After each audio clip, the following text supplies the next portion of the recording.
Hey guys, John Grogan here with the Rewind podcast. Oh my gosh, it's been so long since we did one with the Rewind podcast. Here with my business partner Edgar Ramirez. Today we have on Brothers in Roofing.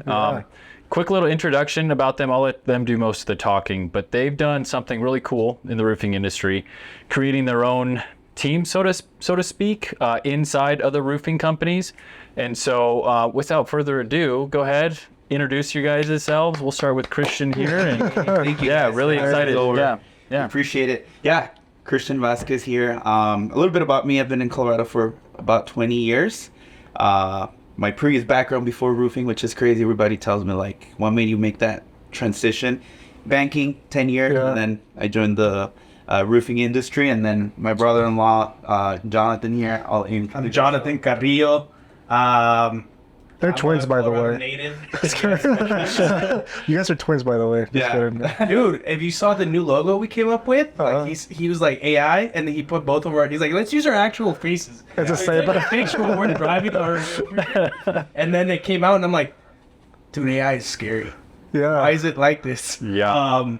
But yeah, I was born and raised here. My parents are from El Salvador, and then I got in the roofing industry two years ago, and it was basically it was just a leap of faith. I can't do what I was doing previously because I was about to have a kid, and I was coming home angry because I'm not a morning person and I'm a night owl, and I was only getting like 3 hours of sleep, and I was like, I gotta make a change.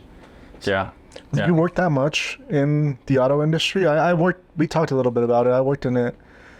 It seemed like there was periods in time where you do spend a lot more time in the shop.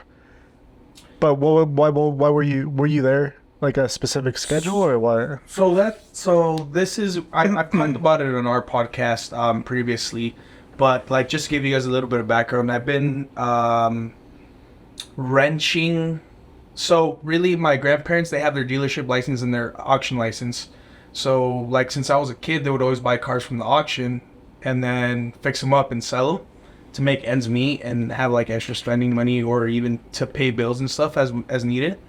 So I was always like a backyard mechanic until high school freshman year. I started taking classes at a career development center that we have in Longmont, and the teacher there, they also taught college classes. So at Ames Community College, so it was a trade school, and I was just basically a mechanic for the longest time. Went professionally at 16 years old working for Nissan. I was there for like 3 or 4 years, and then I went over to Ford just because they paid better. Mm-hmm. And what changed it for me was COVID. So COVID changed the whole game. There was work. We were flat rate, almost like us, fully commissioned. It's like, hey, the work you put in and the work you actually sell and do is what you're going to get paid. So like if you brought me your car and you said, hey, do the brakes around on my car and it pays 4 hours, I could get it done in 30 minutes, but I'd still get paid the 4 hours. But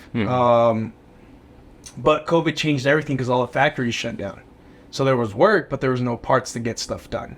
So then I was in the shop 70 hours, 80 hours sometimes, but I was only getting paid for maybe 20 because that's all the amount of parts that we had to be able to do that work. That's crazy. So I think I went a year. I was under an apprenticeship, and I went a year without making much money, digging into my savings, paying for my mortgage. Where I was like, hey, I can't keep doing this. So then I left the mechanic industry, but like you invest in a lot of your own tools. So all of my tools are still in my garage. Like I have everything that I had previously. It's not cheap either. No, they're freaking expensive. Yeah. But then it was just job hopping, finding something that I liked, and then I landed here, and I'm like, hey, you know what? I'm not that bad. Yeah. Mm-hmm.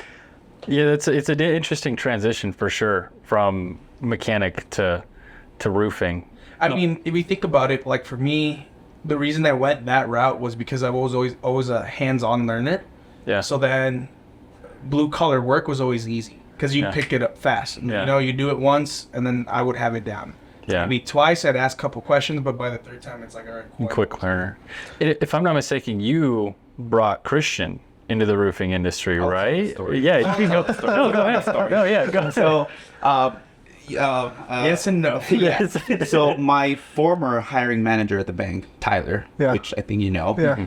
We like to collect cards. I texted him the other day. I was like, hey, you should send me some cards because he started like this. I don't know if Oh yeah. I don't know if he started it or what. I think so. But he told me that he bought like somewhere around 1,000 cards, and he just gonna start setting up booths and selling cards. I'm like, Tyler, you're crazy. so he's trying to sell me cards. I'm trying to buy cards Every too. time Tyler and I had a meeting in his office, he'd be like, he'd pull out a wad of cards, dude, and he'd be like, "Who's your team again?" And I'd be like, "The 49ers," or whatever it was that he was like, whatever sport he was talking about. He'd pull out cards and just give them to me. He's like, "Hey, that's a good one." Jeez. It still happened more back. Really? I'm like, "Hey," I'm like, "You That's never know." hilarious. But Yeah. sorry no, for that. no, you're good. But with him, so essentially, he was my hiring manager at the Uh-huh. bank. He left the bank around 2020, and he left to a roofing company. And ever since, every year he'll reach out to me and be like, "Hey, you should come over. You should come over."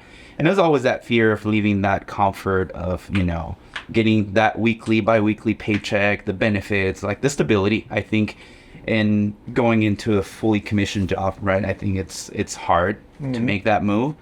But yeah, he would always reach out to me every year. And then this was in 2024.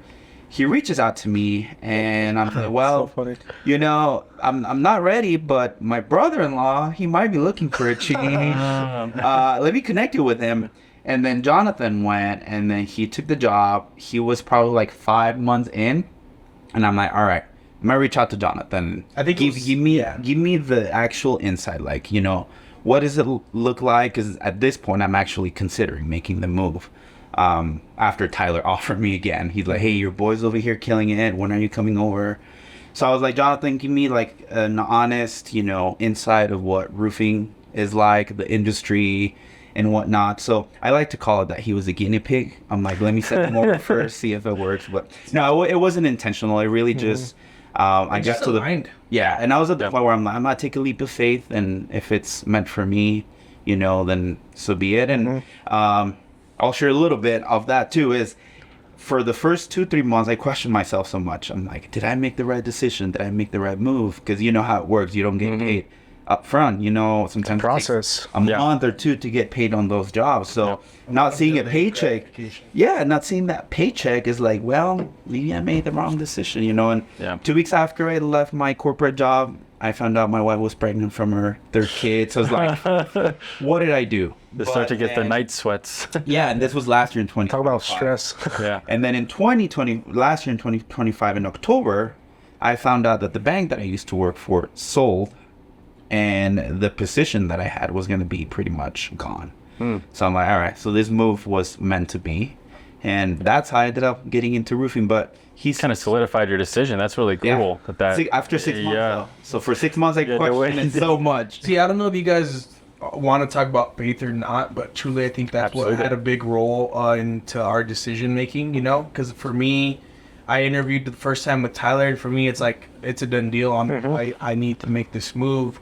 I talked to my wife, but my wife was afraid, right? So she was like, "No, you can't, like we're about to have a son, you can't do this."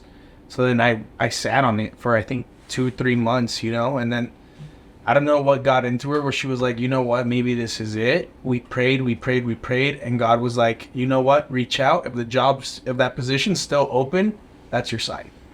So I reached out to Tyler and I was like, "Hey Tyler, do you still have this open?" And he's like, "Yeah, when can you start?" And I went back in and I was like, "What do you want me to do?" He's like, "Give me 10 self-gen meets." And I was like, "All right, I'll do it." So then I started reaching out like to people that I know, people that would let me get on their roofs like that. And then that's how it started. And that one thing I felt, it's like when Christian asked me, I wanted him to come over because I knew like the potential, right? But of course I'm new, so I only know what I know. I don't know what I don't know. So then that's one thing I was like, dude, I'm not going to lie to you. It sucks. Like, it's stressful. It doesn't suck. It's just stressful. Yeah. And then I was like, these are the numbers. This is what I made. This is what I've sold. Like, this is the comparables. Of course, we're doing 50-50 profit splits. So sometimes you made more than what the average was, right? I really just depended. But then, I guess you want to get into the partnership after you came over? I'm curious before we move on to that. Yeah. Which one of you guys is the more outgoing, like risk taker? And which one of you, Risk taker? yeah, which one of you is more risk? I guess it's probably both. But Well, I'm curious because it was an interesting transition because you actually got the idea from Christian, but you made the leap first before he did. Yeah. this could be due to inexperience or whatever it is, and we've talked about it more. Is I'm more of the F it. Yeah. Good. Let's do it. Yeah. And I hate to say this, but it does play a role when it comes down to decision making, because I hate the fact that it's an age thing. But so he's younger than me 10 years, right? So not because he's inexperienced, but to me it's like I have less time to make a mistake, so I have to be super conservative in my decisions, right? I feel like when you're 24, 25, it's a little easier because you're like, You have that room for error. if it doesn't work out, you know, you can do. You make me feel like an old man, because for me and him, it was the exact opposite. Like I was the more concealed, conservative. Let's do what we have. Let's make what we have work. And he's like, F it. Let's go start our own. Let's go do something. We've noticed as we were talking. I'm like, dude, John and Christian are the same person, and then me and Edgar are the same person. Yeah. Like as when we met. As like, far as months ago, temperament, yeah. for sure. Yeah. And I think for me, the thing is, I was 10 years at the same place. Yeah. You know, so making that change was a little Right. harder. You get so comfortable Yeah. with what the comfortability of like this, the stability you're providing for your one. I mean, you guys are family men, so the stability is very important. So when your spouse might question, do you think that's a good idea? That's what, at the time when we did it, we were single, we Yeah. weren't married, there was no kids involved, none of that. It was just, we could live under a bridge and be fine. What Now, could go wrong? Yeah. What if it's the opposite? Because my wife was like, I trust you. I believe in you. And so it's Oh, like, that sucks. That's a lot of pressure. because I was like, I'm over for error. Like, no, I cannot mess this one up. Yeah. But it worked out. And honestly, getting out of the box, Yeah. you know, working the 9 to 5, the corporate, more than anything, the corporate stability. It's crazy how much is out there, how much opportunity is out there. And I think when you're in corporate, you're just like this tunnel vision. Yeah. You just see the front. You don't see. It's like you have your to-dos. Yeah, As I'd long like as to- you do your to-dos every day, you're executing. We don't have to talk You're good. about on it now, but I'd like to elaborate on that more, just because I feel like a lot of people are in that box. As far as like, most people have a 9 to 5 position, like that's how they get by in life, and it's so hard for people to make that jump. Where if people could just see the perspective of what it is outside, like sure, there's a whole lot more risk, but there's also like the potential is limitless, you know, at that point. And it's I personally, I don't think I ever could go back to a 9 to 5, because just the freedom that's involved with what we you do. prefer So 9 to 9? Is that a night, well, there's definitely caveats to that for You guys sure. see that Yeah. meme where it's like, he goes, well, I decided to become an entrepreneur because I wasn't going to let anybody dictate when I can eat for an hour at my 9 to 5. It's like, and now I work 20 hours and I don't get to eat. Well, there's a lot more to it Yeah. for sure, but I think it would be something interesting that we could go into. I know that you guys were going to move on to something else, because I think we want to learn more about you guys and have people understand who you guys are. But it would be something that I definitely want to talk to you guys about, because I think that as far as like listeners and people like that, most people are in the 9 to 5. But I think I think that there should be more people who are considering the potential of starting their own business, doing their own thing, because there's just so few people doing that Can I add these to days. that?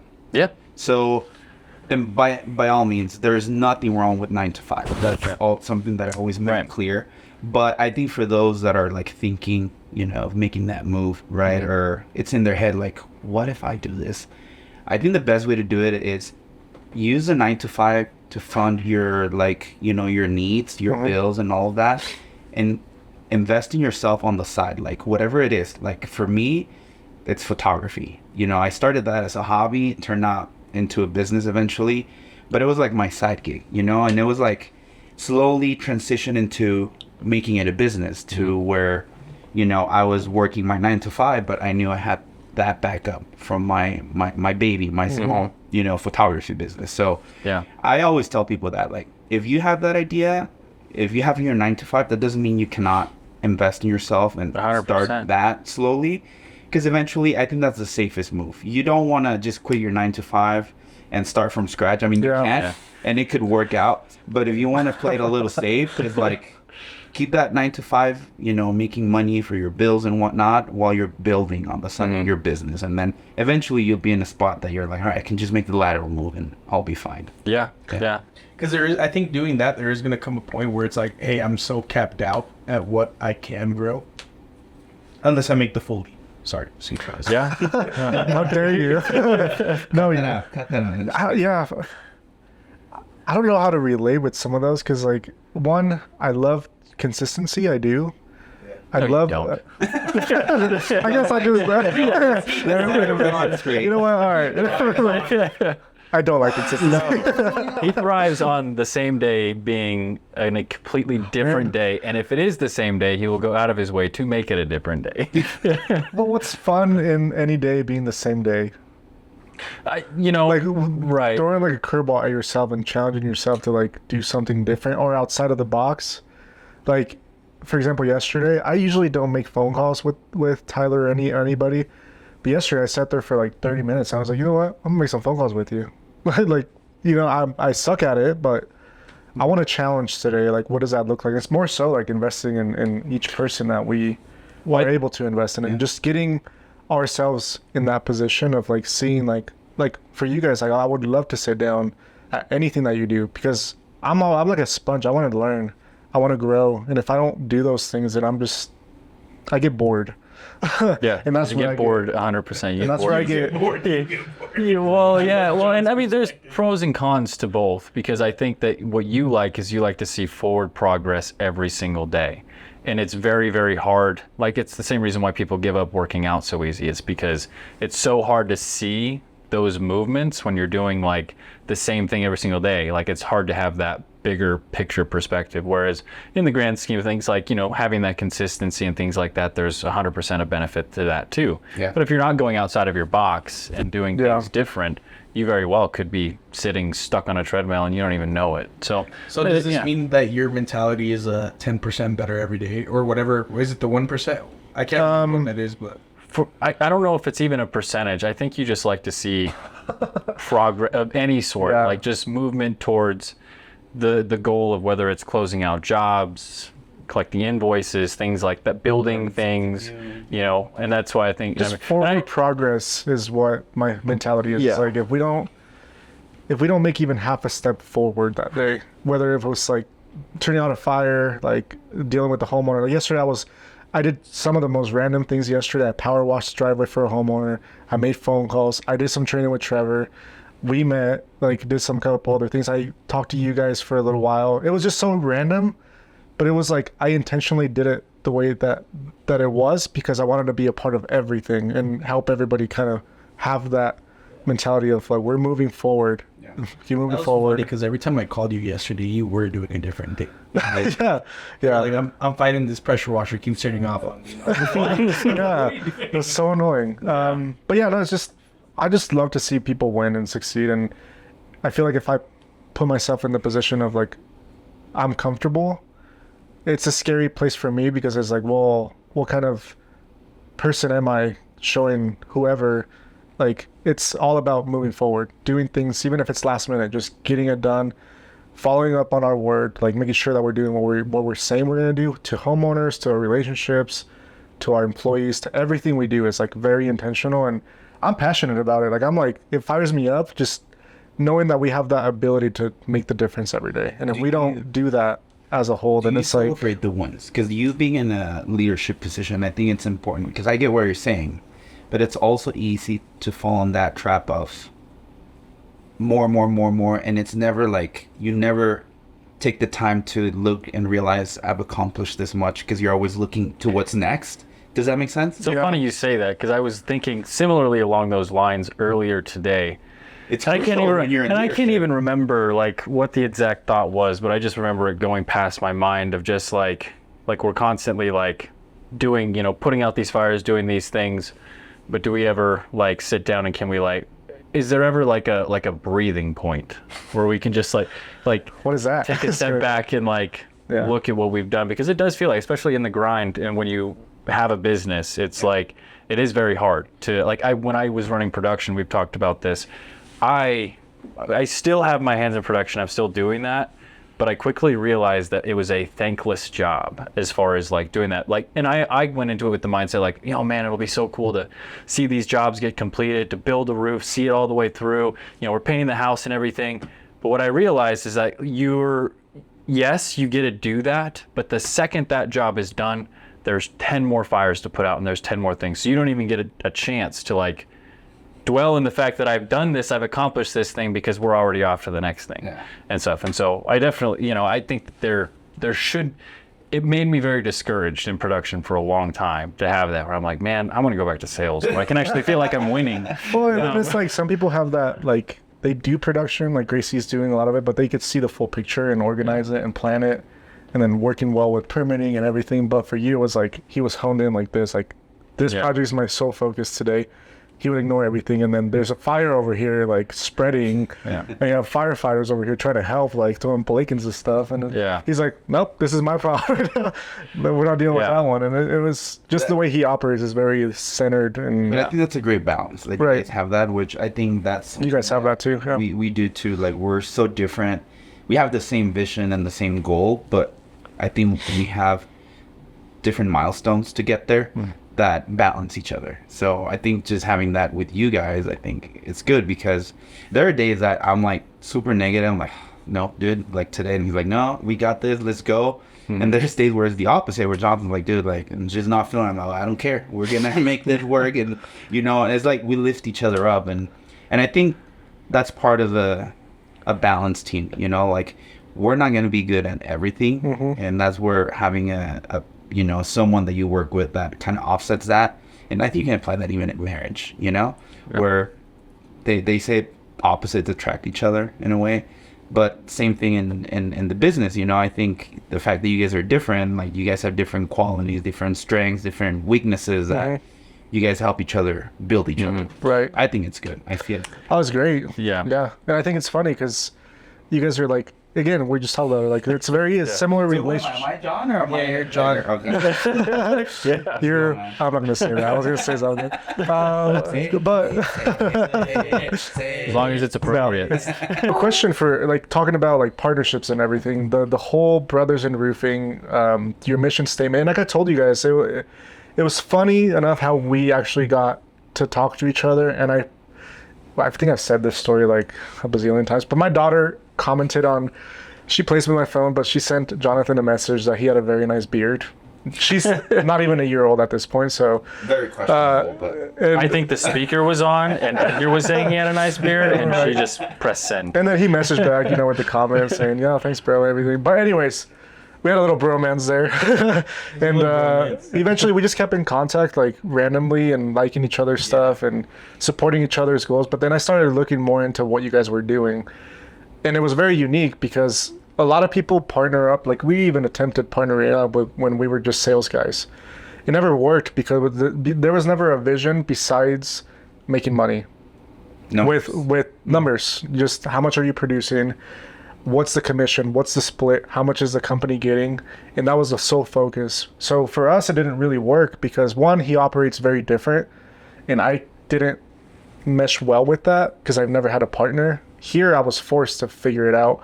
There, I had an option, like I could work with him or I didn't have to work with him. There was, we had to figure it out. There was a lot of hardship. But for you guys, for you, sorry to cut you off, but for you guys, it's like you guys, what point in the process of doing roofing sales and everything did you guys come to the conclusion like this is what we're gonna call our, you know, brand? This is what we're gonna build out. Like, what was the planning to lead up to the point where you guys are at now, where you guys share so much online? So I'll just let you guys talk about that. Ultimately, I think in the beginning it was one, us being related in the sense, not blood related, but you know, through our family, and then not only that, but faith wise as well. I think it was one of those things when he came on, I already had not a lot, but I had more experience where I was like, hey, like I kind of felt a little bit of responsibility where it's like, hey, I'm gonna help him out as much as I can. And then we found like that middle point where it's like, hey, I need help in these other areas, where he complemented that perfectly.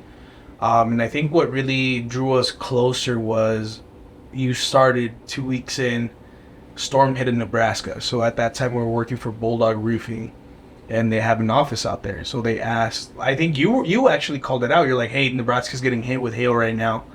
And the next day we were on a car together driving to Nebraska to go door knock. How long ago was it after you started?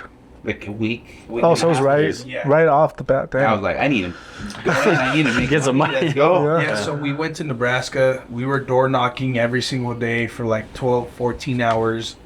Wow. And it was me and him as partners. So we were door knocking every single day. And then while we were out there, it's like, hey, look, this is what to look out for. This is what not to do.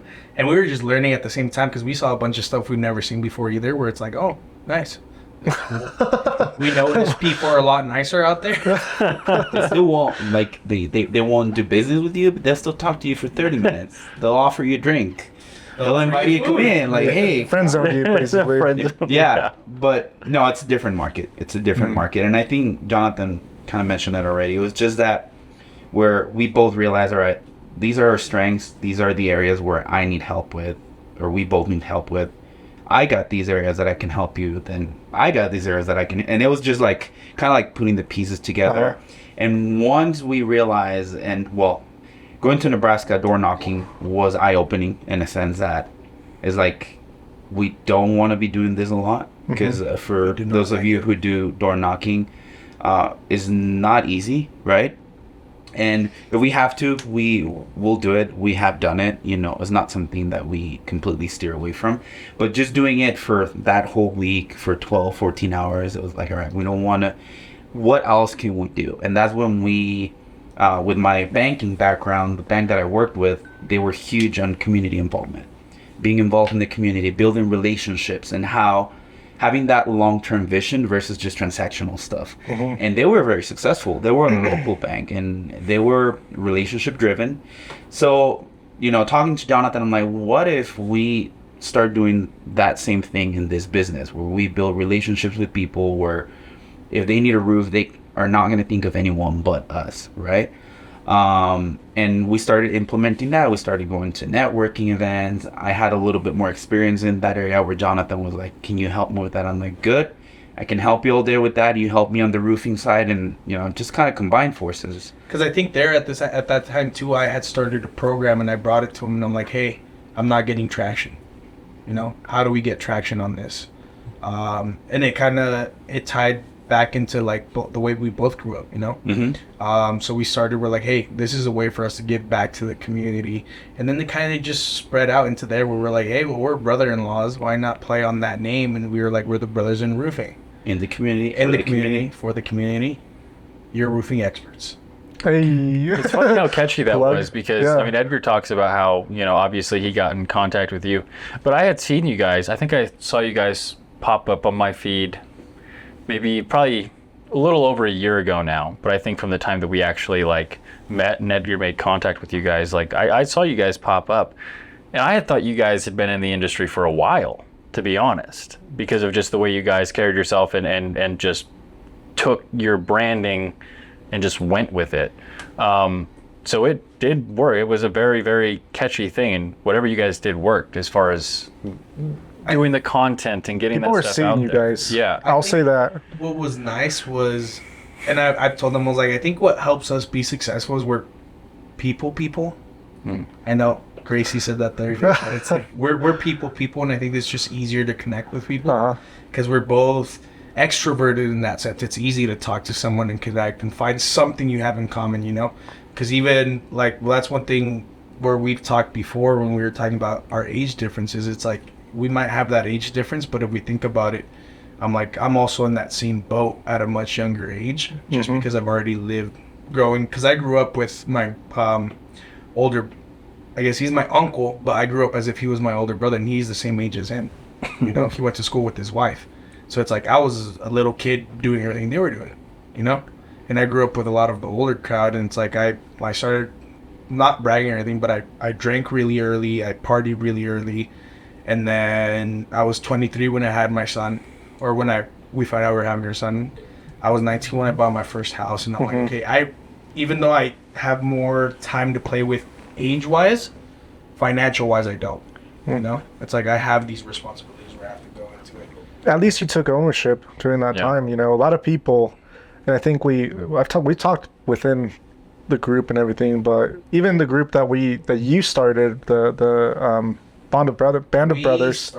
We belongs to everybody. It belongs to everybody. Yeah, and it just you took responsibility for your actions and you didn't run away from the problem. And I think a lot of men nowadays, Don't we all?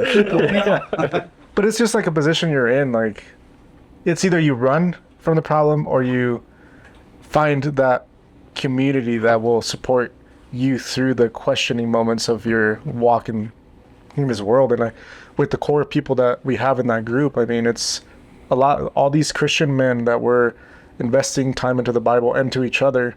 And so with that, I mean, props to you for sticking. I don't know what I would have done if I had a kid. I didn't even have a steady job at 23. It took me a while to figure it out. On top of that, I was undocumented, so I didn't have papers, so I couldn't get a job.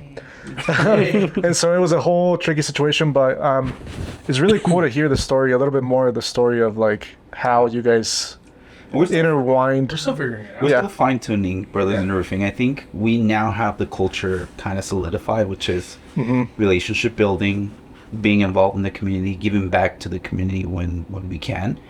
And from there, I think, I mean, like you said, we've been at it for 1.5 years in the roofing world. So we don't know it all. We're coachable. I think that's the word that we're open to learn. And I think the biggest takeaway from going from corporate job to, entrepreneurship, if we can call it that, is just not being afraid of failure. Just try it. Give it a try. I was talking to someone earlier today, and it's like you don't know the outcome unless you try it.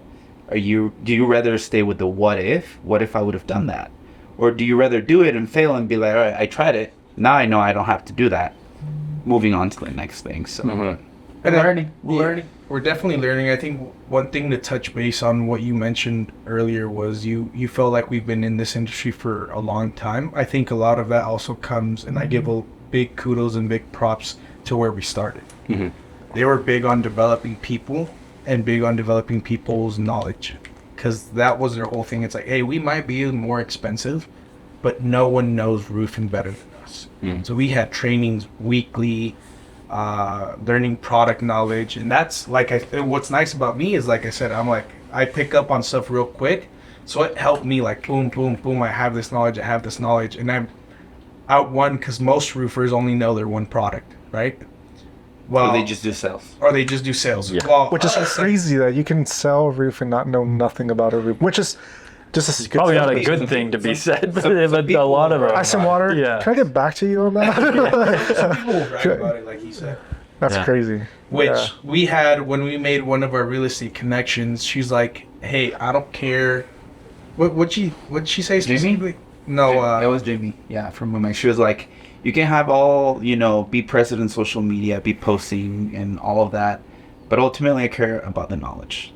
If you have the knowledge, that's what I care about. Well, I think that's said most too. She people. was like, Yeah. I just want you to know your shit. She's like, I want you to know. Which doesn't speak too good on the industry. The fact that there's a bunch of roofers out there selling roofs and things that they know nothing about. Because I could never sell even a gym membership when we worked in the gym industry. If I wasn't sold on that product and if I didn't believe in it, I can't sell it. Like, because I'm just not behind it. And part of my sales and how I do it is I believe in what I sell. That speaks about you and your person. Exactly. And so it just blows my mind that that's the competition out there. And You I have think to invest the time. 100%. Well, I mean, and we've I wish had, it was easier to show it. yeah. You know? What do you mean? Yeah. Sometimes it's hard because even the people that don't have the knowledge, or the people, you can't really tell that they don't have it right until you start like poking their brain. But an average person, an average homeowner won't be able to poke their brain the way someone else that's in the industry will. Right. It's painting a picture for the person buying from you. Because for the longest time when we worked in the gym industry, I worked at the gym that was on 84th and Federal. And when I got interviewed and recruited to that gym, I was in the tax industry, and I went there and it was under construction. There was nothing in the building. It was like they were breaking ground essentially inside the building. And the person that interviewed me walked me through the gym of what it was going to be, what was going to be everywhere. He painted a picture in my head, and he was like, basically that's what we're doing. We're selling memberships even though there's no gym. So I worked at that place for a whole year, with no gym, and they were the worst. They moved so slow that there was literally people signing up without even knowing when this gym was going to open. It got to the point where I could go to a business and go business to business is where I learned. I could get a credit card information from multiple people, have them sign up and become a member, even though there was no membership, no gym existing. And what they were doing, they would put their credit card information. Crazy. They would sign the contract, $1 enrollment, and Aspire gym? Fitness. Aspire Fitness. Yeah, they're not in Colorado. Okay, Well, they're still in Georgia, so they are still in business, but they're Colorado market. But it got to the point where when people came and were like, when is the gym opening? If there were new people looking for a gym, I could sell them the whole vision and saying, this is where this is going to be, and like sell them that vision of what it was going to be. Don't buy roofs. And then they would They would sign. I'm like, man, This I'm is what good the at roof this. is going to look So like. you're saying you can tell people a train maybe in without a the year. tracks. Basically, That's pretty much. if you find the And reason then a year why, later, they'd all show up at my gym complaining that the gym wasn't open. hey, Edgar sold me a membership. Yeah, I was I'm dead serious. No, to me, I think that was one of the things that was really shocking. Is just learning how the bad reputation that the roofing industry has. Yeah. And I mean, I didn't know it until I got into it, and when we would hear stories about other roofers, like, man, no wonder why people really hate us, But I see it as an opportunity, right, to change people's perspective. Like, whenever somebody's doing such a terrible job, I feel like it's easier to shine, right? Because then it's like, let me show you that we're actually not like that. So 100%. Perspective, right? Yeah. Opportunity. And ultimately, that's our goal, right? Is becoming the people where they're like, hey, I want to do business with them because I know they're going to do it right and I know they know their stuff. Yeah. Because eventually that, like the same way, like in the Bible, right? The fake Christians, the fake believers, they're gonna get weeded out eventually. Like you will find them. Same thing in our industry is like eventually the people are gonna they're gonna burn something. Because that's one thing about building a brand. It's like it's hard to build, but it's real easy to take down. Oh yeah, You know? it's crazy. 100%. And That brings us into a good segue because you guys have a different approach than the traditional like selling roofs and how most contractors do it. What is your guys' approach to selling? Because just as if most people don't know, I'm sure you've at least seen it, that you have a roofer show up at your doorstep right after a hailstorm. That's the traditional way that most people get roofers, but you guys have a much different approach. So you guys go ahead and elaborate on that. I think really it's just the exposure and just like having everyone in our network know what we do. Like they know what we do. Back up a few steps. You said network. Yeah. Like Go a little bit of that, like to developing a network, Okay. because that's how you guys do it. But you're developing a network in a different way rather than just going door to door. Yeah. Yeah. I mean, I guess we could call it door knocking, but in a different way. Yeah. So going to networking events, taking people on one-on-ones. So, I think just that exposure where you go and meet with people and you just show yourself. Like, I like to put it like, let's talk about us first and business after. Mm-hmm. And that tends to work pretty good because then it's a genuine approach. You get to know the people get to know you, and I think that builds trust. So I think the relationships that we've built and that we continue to build is based on trust. Now, when you put the trust into the sales perspective, is people are going to trust you, right? They know you're not going to do them wrong. They know you're going to do what you promise. And when we talk to agents, right, like the pain points that we hear is like communication, follow-ups, and doing what you actually said you're going to do. For us, it's like, great, now those are opportunities because we can deliver those. But I'll let you add on that and your perspective. I agree with the same thing, and it was him. Like one of the hardest things for me is knowing when to cut a conversation. But I like to talk, and that was one of the things where Christian's like, hey, once you start seeing these cues, it's like, hey, they're ready to move on, And it's like, okay, that's one of the things I have to learn. You had them sold relate. 10 minutes ago. Yeah, but I can relate. we have our own podcast too, right? And Yeah. we started that podcast, and it was never to gain traction on the networking piece. It was never for that. It was more on, hey, let's talk about our problems. Let's talk about the struggles we've gone through, our faith, what we're going through with our faith, and hopefully this helps other people bring them to the faith, or help them feel like they're noticed, right? So when we started this podcast, then we started seeing our network looking into us, and they're like, hey, we just like you even more. Now we know you on a more personal level because of how open you're being about, hey, how you grew up, what you've been through. They're like, it feels like we've known you since you were little, So even something that we didn't build for this helped on this side of things. What was the podcast, which is the legacy table, right? Without a table. Without a table. There's a table. No, yeah. And when you guys came up with that idea and the podcast itself, because I think podcast is more of like a passion-driven thing that you do, because there's a goal in mind of what you're trying to achieve with it. One, you have an overload of information in your brain and you're like, I just want to share that.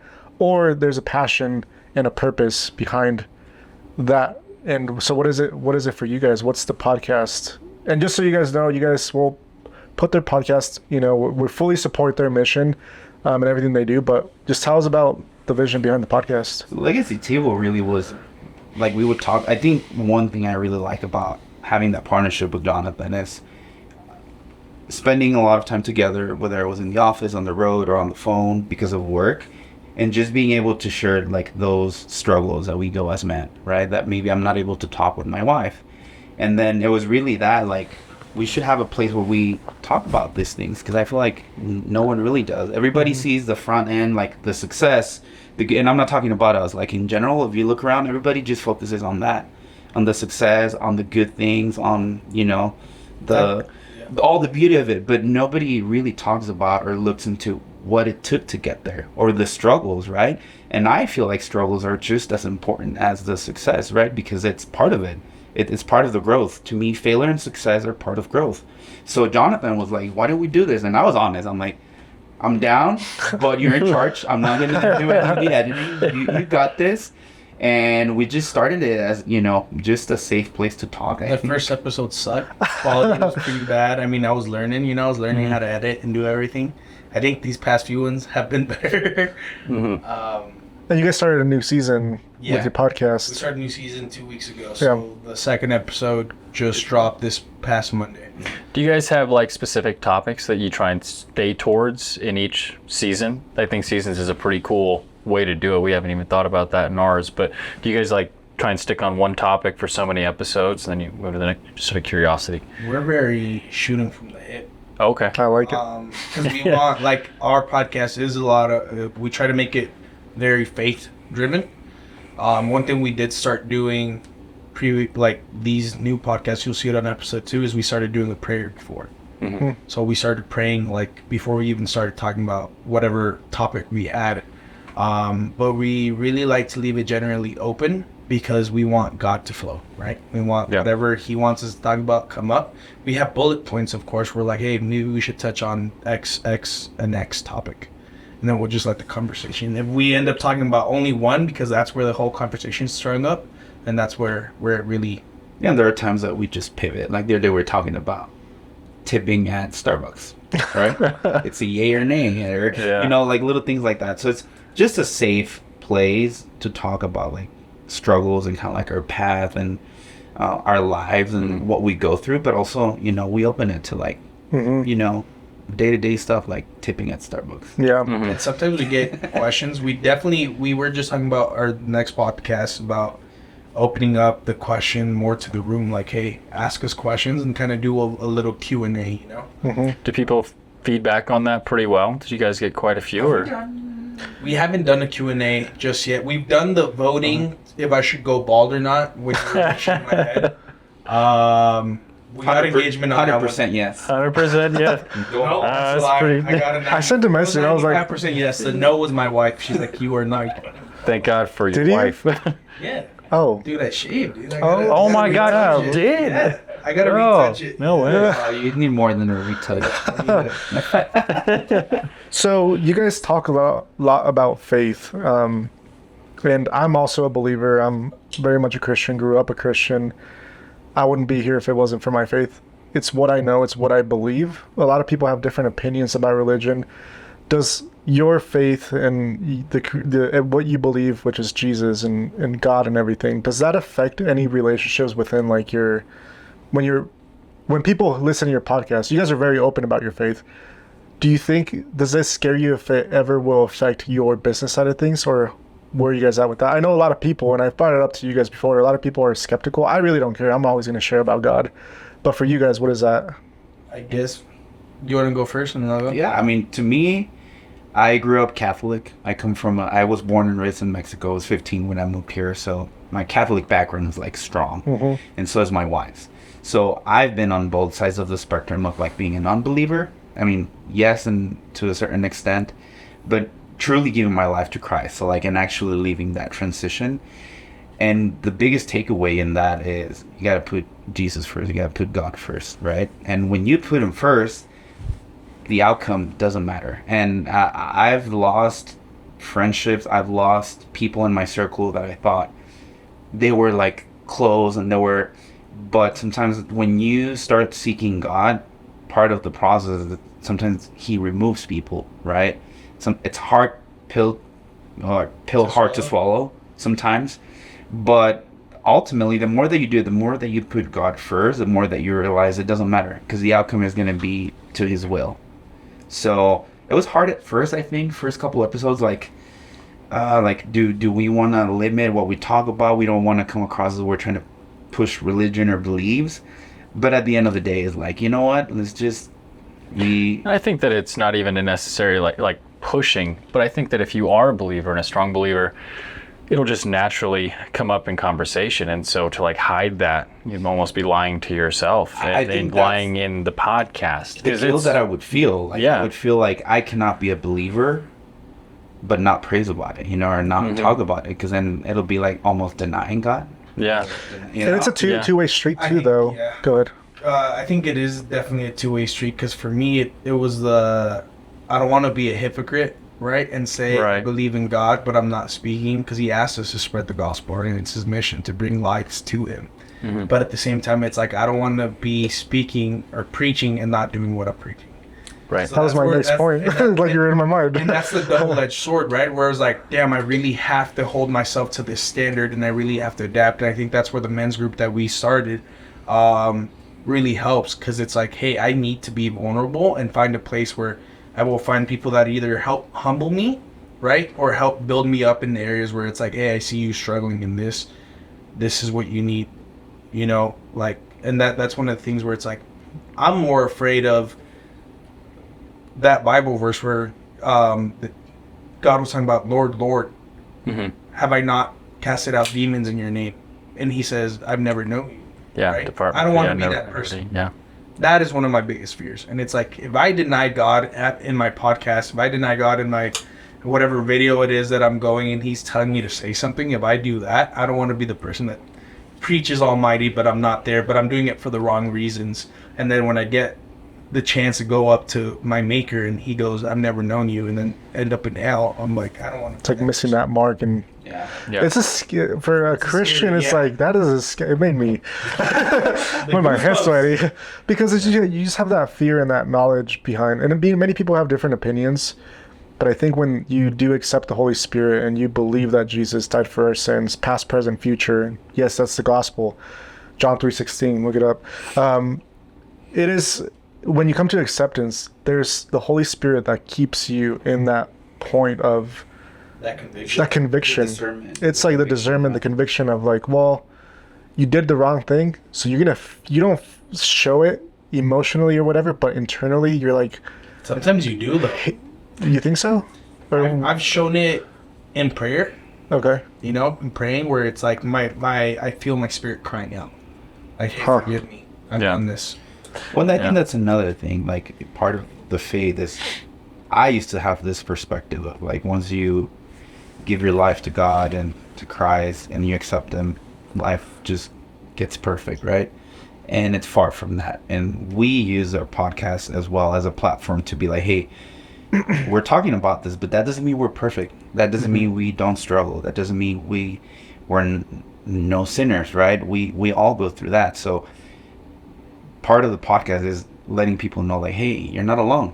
Like, we also struggle. We also go on our daily battles, whether it's spiritual, with our flesh, whatever it is, and that doesn't make us any less in general. And I feel like sometimes people, they have that feeling of like, I don't deserve God because I've done this, right? And it's like, no, that's exactly Why the purpose, you need right? him. Like, Yeah. it's like that Shame piece. Yeah, it's like that Yeah. saying of like, you don't see healthy people going to the hospital. You see people who are sick and in Yeah. need, right?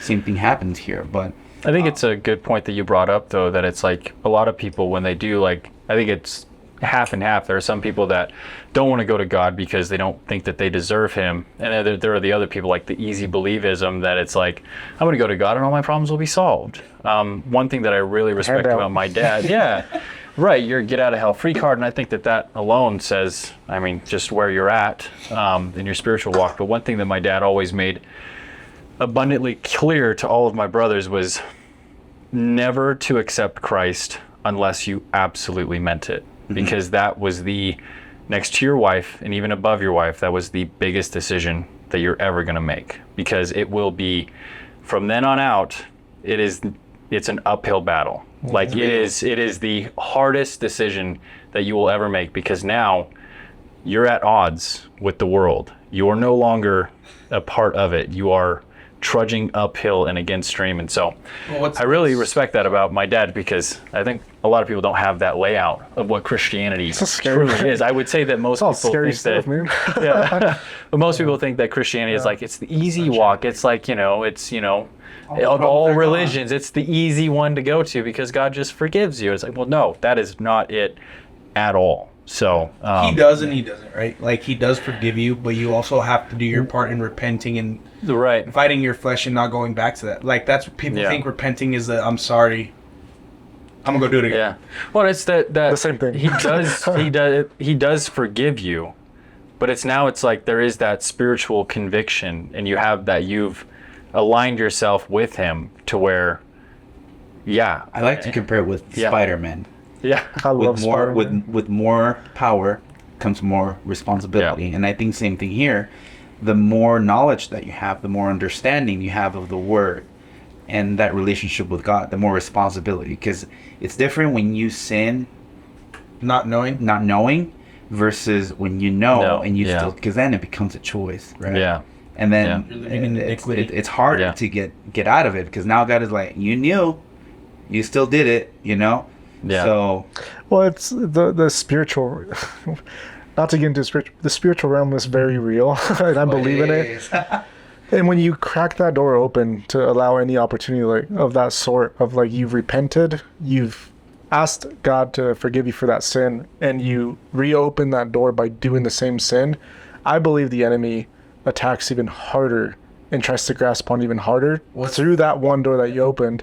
That leads to another door, and that leads to, and then he tries to just get in there. But There's the parable of like when Jesus casts out that demon, and then Sweeps up he the says, and they go to the pigs. That's not the one I'm talking about, and I think it was a parable that he talks about where it's like he casts out a demon, and then that demon comes back to find the house. If your body's a house and a temple, swept up and clean, and then that demon goes and grabs 7 more demons and goes into that house that are stronger. I think the whole idea of that parable is, who do you have living inside you? Because if you clean the house, but there's nobody there to maintain it, those things will keep coming. They'll come back, and they'll come back 10 times stronger. That's one Yeah. thing keep that it I- clean. Keep it clean and keep Jesus in the house. Yeah, that's one thing I learned from a pastor. I think it was Philip Anthony Mitchell, where he talks about that, where he goes, deliverance and everything is cool, right? But you also have to you have to you also have to steward it, right? You have to steward that person. So you can't just go cast out a demon from a random person and then not help them continue following in that walk. Yeah. Because then that whatever you delivered them from will come back with 7 demons that Yeah. are stronger. Then it's going to be an even worse problem. Yeah, if they Yeah. don't have that acceptance or that knowledge of what they're doing, like, you Yeah. gotta be careful. You gotta. I think that is a process. But The crazy thing is, I think you can even see that play out in real time. It's like one of those spiritual things that, like, you take, addicts, for example. It's like they quit once, but with alcoholics, if they go back a second time, it's 10 times harder for them to quit if they had just stayed on it. So it's crazy. so many examples. I'm like, It's because touching. what do I have? It's funny you touched on the drug piece, because this is also another thing I heard from another pastor where he's like, hey, the devil's a crackhead. He's like, he doesn't need the door fully open. He needs it cracked. And he'll find his way in. He's like, he's a crackhead. Yeah, I'm like, hey, that's a good one. I never heard that one before. Yeah, I think it's. And I think the brothers in roofing, I like the name brothers because it's like truly a brotherhood. And that, you know, where we're really putting our faith first, and then it's super hard to let God guide you. But I think the name Brothers in Roofing aligns not just the fact that we're brother-in-law, but you know, we're truly in a brotherhood. And Yeah. And we'll touch base in a little bit about like what's going to be happening between Brothers in Roofing and then us in a little bit, as far as like the podcast and everything. But there's to spin it off a little bit, there's the you guys have talked, and I listen to your guys' content, so this is why I know things. I stalk you guys now. Yeah, I am a subscriber. I do subscribe to Christianity and to the. I'm just kidding. No, but the you guys talked about like the Brothers in Roofing, and more recently, you guys posted something about building a team under Brothers in Roofing. And when you guys bring that up and you guys say that, what does that mean? What are you guys trying to build off of what you're building? Are you bringing on people to join Brothers in Roofing, and what aspect does that look like? And if there is no answer to that either, I mean, it's fine. Numbers. Oh, Numbers. That's great. it. Yep. I just want to sell more. I think for me, I've spoken to you guys about it, right? I think Tyler had a big play into my success and into what I've been able to build and ultimately what we've been able to build. Yeah. He definitely played a big role in your life, starting at the bank. Yeah. So I think that really touched me, and I feel like, okay, sorry. Don't cry. My mind. Oh, I was like, give him a hug. It touched me to the point where it's like, hey, I think I have these good qualities. I've taken some tests and asked like, hey, what are my strengths in, right? Because also going back to the faith, I'm like, everybody has a certain purpose. Everybody has strengths and they have certain gifts. And I've looked into my gifts and my stuff, and one of them is like being a teacher, right? Being able to teach this knowledge. I've built a couple teams in the mechanic industry where I had people working under me. Also, like I was always a fast learner, and academics were super strong for me, so I always helped guide other kids, tutor, do stuff like that. I remember when I was in elementary, I helped teach ESL kids English and stuff like that.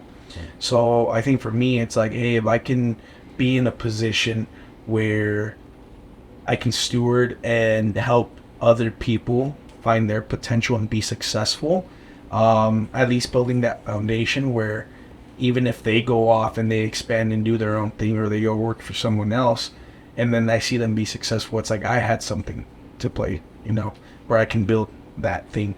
But ultimately, I think building the team under us is we want to build, because one thing that sucked is one of our previous employers sold to corporate, and we saw how the culture changed. We saw how everything changed. And it's one thing where we're like, for us, it's like we want to build the environment we want to work in. And how do you do that? So you build the people the way, that's super hard to say. But it's like we want to build that environment we work in to meet the same criteria we want for ourselves, you know? That culture, Yeah, you know, that culture. mission, the same. It's like you guys are equipping people in the industry that you guys kind of, you know, you build a system that works for you guys, and you guys are trying to replicate, letting other people know that this is still a great place to have opportunity as far as roofing. This is how you can win in it. And Be open to like if they're, because I feel like another thing is when you give people ownership. So when I was at the bank, out of the 10 years, 7 of those were in management. So it was a lot of developing people. Took me a minute to figure out my managing style or my management style, but I think once I got it down, and I was really caring about people genuinely, like seeing them as humans versus employees, and then developing, because then you empower them, you make them feel part of it, right? Like you listen to their ideas, and if it's a good idea, apply it, and if it works, now they feel they're not just working for you, they're working with you.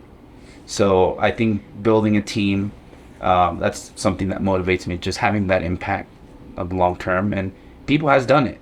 I probably have maybe 3 or 4 people that have taken a chance on me when nobody else had, and that had a positive impact in my life. Mhm. And Tyler is one of them, and I've told him that, So Tyler's a great dude. yeah, so Yeah. the reason why I give him that is because he fought for me to get that job at the bank, because there was something in my background that, I wasn't able to get qualified at any other bank. But he took it to HR. He's like, I really like this guy. I really want him on my team. And he didn't know me. He just interviewed me. And which is crazy because without knowing me, he took a chance on me. So I think it adds even more value. So I think that's something that I would like to give back as well. Like take a chance on people that maybe not everybody does, and develop, help them grow. I really want to take a shot on the underdog, low key, because I feel like we were the underdogs. Yeah. I feel that. Yeah. We still are Yeah. the underdogs. I think that there's building a brand yeah. underneath like a company. It's not easy. There's a lot of red tape you got to watch out for. That and then your competition too. So it's like it's not easy because you have a lot of big names out there where it's like, hey, if you're a small fish in a big pond, it's hard to become one of the big fish. But I think in the long term, everything you guys are doing is gonna pay off because, like, for us, we put content out. Shout out to Cuddy for being keeping us consistent with it. But at the same time, it's like we've had where homeowners, we have won contracts recently because homeowners are going online and looking us up, and they see content and they've seen our podcast, and they're like, I don't know. You They can see talk more story. about it, but yeah. You're real. yeah, you're real. Like Real. you're not just a salesperson. You're Yeah. a person trying to build something, and we respect that. And for that reason, we're going to support you by giving you our project. And I'm sure it's happened to you guys multiple times, but it's just a testament to what consistency. Which again, I guess I'm not consistent, but You are consistent in your own way. When they see the purpose, right. and the role they play in it, they're gonna be all in. Same thing with customers. If they see the purpose, they're gonna try to support you. Especially in today's day and age, because everything is so corporatized and everything, and there's like no small businesses anymore. I think that it's what people are shooting for these days. I think it's a shift. You Yeah. threw me off, man. No, I love Cuddy. You just got comfortable. Yeah, I'm taking off my shoes. Sorry. He's over here raw dog, Yeah. Sorry. Next thing you know, we're gonna look over. He's gonna have his dogs out. Hell, Yeah.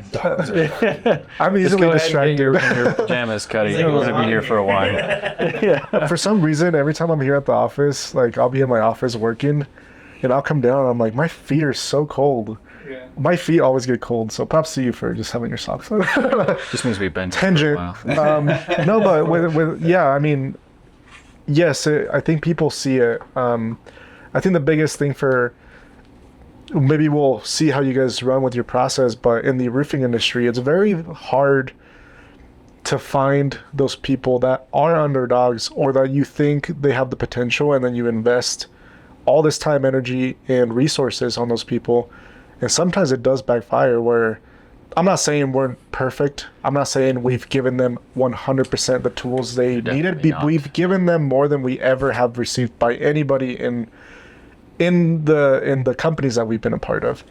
And when you see that, and it's like it's almost discouraging because it's like, man, that person had so much potential, but for this reason they just didn't work in this industry. Yeah. And you always have that, what if that person did? What if that other person did? What if that? And the turnover in roofing, as you guys know, I mean, we've talked about it a couple of days ago, it's high. Yeah. How do you guys think that can change?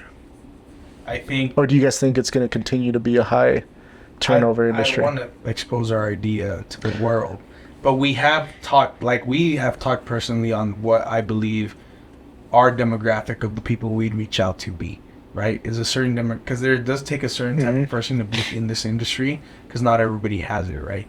So most of the people like we saw that had very high turnovers, you're getting people that have families, that have 3 kids or whatever it is, they have a full family. But now the market's super hard, so not a lot of people have a savings.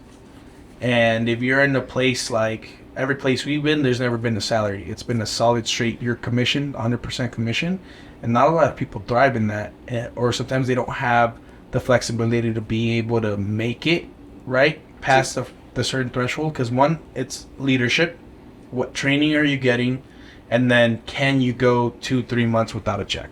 Mm-hmm. Not a lot of people can. Most of the people in the world are living paycheck to paycheck. Yeah. Right? So then it really takes a certain demographic. I think what you can change if you want to get those killers, because I do believe there are killers that just don't have the safety net to be able to have the time to, hey, I'm going to be in this industry for a year to be able to make it. I think is offering either, whether it's a small base, whatever it is, something as a safety net for them to be able to say, okay, I'm at least getting the bills paid for. I have some time to play with for everything else. Mm-hmm. You know? And I think we touched base on that, and we're not going to share too much because I think you guys by yourself will kind of expose into that category when the time comes and when the time is right. And again, I'm excited to see that growth in the position you guys put yourselves in. And I think God has done things in your guys' lives to put you guys where you guys are at and where you guys are going in the future. And I know for a fact that we're going to be praying for you guys for everything that we do, you know, as a whole, and as Christians, we got to just pray for each other because, again, the world's against us. Yeah, and at the end of the day, it's brotherhood. It's crazy because we hear a lot of people, you guys talk to other roofers? And like, yeah, this... It's unheard of. You talk to the people, with like not 3 other the... roofers, and they were like, wait, you guys aren't fighting? It's crazy, right? Yeah. It's crazy. It's like dogs just, I don't know why the industry's that way. I truthfully do not understand. Like everybody knows that I intentionally reach out to other roofers just to make friends, just because I truly, really want there to be respect within the industry. But when I hear some of my friends that are, you know, owners in roofing, and they're like, dude, did you have this company like tear out one of your signs up in this area? I'm like, no, but that's crazy that they did that. Like, I'm sorry to hear that, but that's really shitty, happened. you know, that people do that. We've never been big sign posters. Over at... Well, I think that it's because you guys brand something different too. You guys don't brand a company, you brand yourselves. So That's agreement. which is, fine. I mean, I have clients that I probably should put signs in the yard because I am branding us, but I just forget. But, But I think it's weird because some people was like putting a sign almost at the target for those companies. It's like, dude, I'm gonna go. It is, and it is a target. I recently had that happen in birth. I won't say names. I recently had that. Yeah, I recently had that. There's many with one of the details. clients. And, it's so funny because he was like, because it was in Louisville. I'm just kidding. No. Sorry, John, keep going. No, you're good. No, but it was funny because I had, signed the customer up, called in the claim, I had it out, and he texted me an hour and a half ago. And he's like, are we still doing business or did you not want to do business? I was like, no, we're still doing business. He's like, oh, because I walked outside and your sign was gone. And so I didn't know if if you just decided you didn't want to work with me anymore. And I was like, no, I definitely want to work with you. But it's just funny. And he ended up finding that sign in his dumpster stuff. And I'm like, well, if you're going to at least get rid of my sign, at least go to a different dumpster or whatever. Don't put it in the other person, the homeowner's dumpster. And I asked him, I was like, because sometimes kids, do funny things or whatever if they run around. Definitely not kids. No, it wasn't kids. I asked him, I was like, was anybody else's signs missing or anything like that? He's like, no, just yours. But it was funny, but it was nice to go back the next day and see our sign back in the yard. The homeowner posted it back up. And it hasn't been touched ever since. Nice. Then it's good to see that homeowners don't shift and they don't sway that easy, that, we're making good rapport with these people. But it's terrible that our industry does that. It's like you're walking around and just... Well... Why am I making all these movements? There's too much room. As you guys didn't notice, and we have a new setup and... All right, I might challenge the viewers, and I've done this in our own podcast, look at the whole thing. Count how many times Jonathan says the word Oh, I was like, me? It's probably a lot, but No, but we've done this before. So like the last podcast we recorded, this man was over here. just clapping every time you said He's it. gonna have a white. He's just gonna have a whiteboard. He's gonna be like, if we get to 100, guys, I'm gonna give something away. That'd be a pretty good bet. Yeah. Have people make we it have best so one. much to talk about. I think we can probably like go on for like 3 hours. Long time. And, Yeah. but we're trying to keep their sanity in the background. So do we want to? Yeah. Hey, Yeah. You know what, guys? We are never going to talk outside of this podcast, so that way we have everything to talk on the podcast. Wait. Yeah. With you guys. We gotta save the outside content. of this. 'Cause Yeah. we're gonna Oh, save I it see. for all Save the content. Yeah. Yeah. No, I'm not gonna lie. This skills right here, I'm like jittery. I Man, feel you're cold. like a squirrel. Yeah. Just First it was John's shoes. Then... It's this fucking Yeah. ghost, dude. Ghost. Yeah. Holy shit. Don't show them. Yeah. Hey, blur that out until they decide to sponsor us. Yeah, exactly. But as we wrap up this episode, we're gonna have probably episode 2, and then 3, and then probably 4. I'm just kidding now. But we'll have another part 2 because You I guys think can we bring have us so on much yours more to next talk time. about. Yeah. What? They can bring us on theirs next time. Yeah, we can Yeah. do that. I think we had a lot of insight, but I think there's so much more to talk about, in my opinion. And I can ask another question, and then we can go for another 30 minutes. Do you want to quickly? But- I know we wanted to touch. You were probably going to go into this, but do you want to touch on exactly the transition and everything like that? Are we going to talk about that on this podcast? What are you talking about? What we were going to talk about is We're the talking I'll about just let you. podcast. I'll let you. podcast. Podcast Yes. transitioning into being each other's guests. Yeah. Is that what you were mentioning? Sure. Yes. I'm like, Sure. I'll let you take the lead because you know what you're going to say. I'm pure speculation at this point, so I'm interested to what we're going to say. background. John showed up 5 minutes before recording. Frank didn't wear that, right? I did. We're going again. We're all done. Yeah. Tracy filled in for John. We Yeah. put and a then, fake beer and then out she there. freaked out and ran out. So then we were like, oh no. And then John walked in. So I was actually, Julie. It was 5 minutes, but go ahead. no, we'll refocus. Now, again, guys, this energy drink, if you ever need some energy, holy cow, this is strong. I'm like jittery. So we actually put this room together in like the last, I don't know, 3 hours. You There guys are went guests. 3 hours. There are guests, and they actually helped us put the table together. So this is all last minute. We're not done, but this is going to be where we're going to be filming a lot of our content. One of the things that we talked about with Brothers in Roofing is, I believe that we have a lot of things that we are aligned with. One, the main foundation, which is our faith. 2, the relationship building, which we're trying to grow into that section.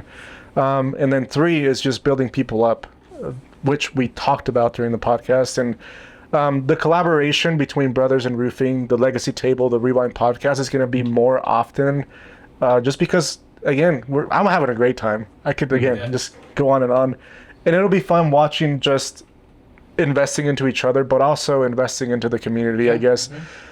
My goal is to help other roofers in the industry know that they're not alone, that in the industry, it's all about taking yard signs out, stealing business from other people, almost prosecuting your competition. And what I want to pursue is something where, how about we just build each other up and change the dynamic of the industry, bring God into the industry where it's accepted, by people, because everybody has a choice whether you want to follow God and get to know him or you don't. But maybe we can bring a little bit of light into how it's helping us shape our businesses, shape our missions, and just bringing on other people in the industry, I think is going to be huge too.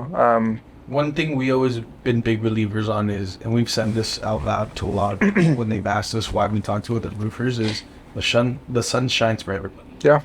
Just a saying in Spanish. And so sale para todos. That's, there's plenty of work for everybody. So, and ultimately, My thought. Yeah. my thing, and I've shared this with Jonathan, is if you do things right and you put God first, he'll provide. No matter what we do, let's just do it the right way. God sees that, and I don't believe in karma. I just think God is just, and if you do things right and put him first, everything will. Yeah. And I think that's also talking back to that last bullet point you asked about us being afraid of showing our faith. I think ultimately Jesus tells us the world hated me first, right? Yeah. So it's like, okay, cool. I'm like, I don't mind being hated. At least he told us what was going to happen. Yeah. It's not a mystery anymore. We have a playbook. Yeah, yeah. We're always open. Collaborations, it's huge. Everybody watching, they know, and you know, we appreciate you guys for having us over. This was fun. Hopefully, there's. I can't wait to watch this back. Yeah. Again, I know, I'm think it's gonna be excited. fun. Yeah. I'm excited to watch how twitchy I am, Cully. I've never been a guest, so. Yeah. Yeah, I've never been a guest. Well, This is my once. first time. But I was on the photography side. But Yeah. this Yeah. one's gonna be. You guys is first. Yeah, thanks. Yeah. We appreciate No, it. and thank you guys for helping us set up. Like I said, it was all last minute. Labor hours. Yeah. I charge 27 a square. Just Hey kidding. man, don't work for free. We're still on the clock right now. Just FYI. So yeah, with that being said, is there anything that you guys want to touch base on before we close out? And as far as what you guys have going on and anything to look forward to, I know you guys shared a little bit of some programs you have going on recently. No, we're just doing a little rebranding, a little bit, not nothing too crazy. We'll be pushing some programs that involve the community. We're Giving back. Yeah, giving back. We're partnering up with a couple real estate agents for some stuff that's coming up in the fall. And then if you guys have anything in mind that we can partner up for the community, we're always open for it. So I think we do have one thing that we yeah. should probably film right after this. We are going to be doing a raffle, right? Yes. Oh my yeah, God. there it is. There it is. Squirrel. Yeah. Is that what we were gonna announce? That was another Okay, one. That's what. Yeah. Okay. Dang it. Thank you. I am We're so going to be up on one thing right after Thank you. this. Thank you. So after this, you guys are now going to be taking Edgar's spot in the podcast, and I'm just kidding. Yeah. No, yeah. So, Tell us about it. yeah, there's an event on August 29th. We have a few people that we already have as coming, which is people in our close network for you guys and for us. But with Virtuous Roofing, we bought a number of tickets to go to an event on August 29th, which is the Life Surge. Tim Tebow's going to be a speaker. You know, John Maxwell. Yes, and a few others. We'll post this somewhere in the screen. It's the caffeine won't let them think. Yeah, I know. You're banned like I can see- from I can see energy the drinks speed of after 4. sound right now. Yeah. And yeah, no, I'm dead serious. I'm gonna go probably work out so I can sleep tonight. And so we're gonna be giving out tickets. Brothers in Roofing are gonna be sharing on their platforms how you can get, you know, one of the tickets or two. I have no idea. We're also gonna be doing the same thing. It'll be a collaboration. We're going as a group, so we'll be able to, you know, be at the event together. So you're not just gonna show up and sit somewhere random. You're gonna be, you're gonna be with us. And we're gonna the dream teams. the dream teams, and we're just excited to share that together. I think one, it revolves growth in your business, you know, empowering your vision of why you're doing what you're doing, but also the faith part of it is aligned. Yep. Mm-hmm. And so yeah, that's kind of the gist of it. I don't really know what else to say. Coming up. Yeah. Win the Stay tuned. raffle. Come hang out. With that being said, I need to stand up, so we're gonna close this. We're gonna close this out. Done. Just kidding. See you guys on the next. Yeah. All right, Nick, No. you close this out. Thank you, everybody, for tuning in. Excited for this one to come out. So tune in, listen in, and always, as always, if you need a roof, if you need paint, you need gutters, you need anything, call Brothers in Roofing. Or call them. No, call us. If you need a roofer, call them. If you need, Paint, gutter, siding, and everything else. call us. Call us. If you need Yeah. concrete and asphalt, call us. Yeah, there we go. All right, guys. Catch you guys on the next one. Peace.